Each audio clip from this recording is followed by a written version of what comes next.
یہ وہ دور تھا جب اسلامی دنیا ایک بڑے سیاسی طوفان کی طرف بڑھ رہی تھی۔ بنو عباس کی حکومت کمزور ہو رہی تھی اور ایک نئی طاقت خاموشی سے ابھر رہی تھی۔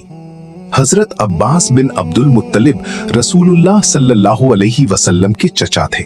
انہی کی نسل بعد میں بنو عباس کہلائی۔ بنو عباس تقریباً 500 سال تک اسلامی دنیا پر حکومت کرتے رہے۔ وہ صرف حکمران ہی نہیں بلکہ مذہبی پیشوا بھی سمجھے جاتے تھے۔ لیکن بنو عباس کی حکومت اچانک قائم نہیں ہوئی۔ اس کے پیچھے کئی سال کی سیاسی کشمکش، بغاوتیں اور خونریز واقعات چھپے ہوئے تھے۔ پھر ایک دوسرا گروہ سامنے آیا جسے زیدیہ کہا جاتا ہے۔ یہ لوگ حضرت علی کو پہلا امام مانتے تھے اور خلافت بھی حاصل کرنا چاہتے تھے۔ انہوں نے امام زید کی قیادت میں کوفہ میں بغاوت کر دی، لیکن حالات نے ساتھ نہ دیا۔ امام زید گرفتار ہوئے اور شہید کر دیے گئے۔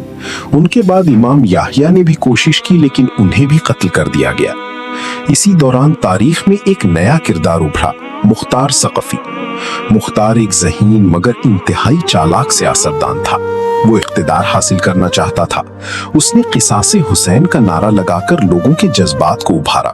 مختار نے امام زین العابدین سے درخواست کی کہ وہ اس کی تحریک کی قیادت قبول کریں، لیکن امام زین العابدین مختار کی حقیقت جان چکے تھے، اس لیے انہوں نے انکار کر دیا۔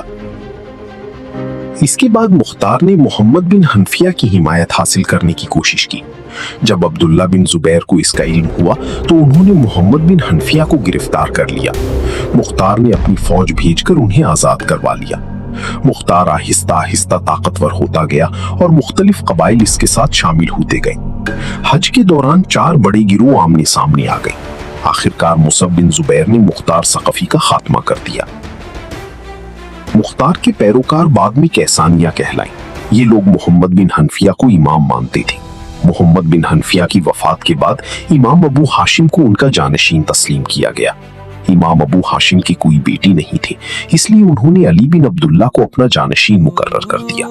یہی وہ لمحہ تھا جہاں سے بنو عباس کی طاقت بڑھنا شروع ہوئی۔ بعد میں محمد بن علی نے عباسی تحریک کو منظم کیا۔ اس نے اپنی دائیوں کو ملک کے کونے کونے میں بھیج دیا۔ لوگ پہلے ہی بنو امیہ کے مظالم سے تنگ آ چکے تھے، اس لیے عوام تیزی سے عباسی تحریک میں شامل ہونے لگی۔ اسی دوران ابو مسلم خراسانی اس تحریک میں شامل ہو گیا۔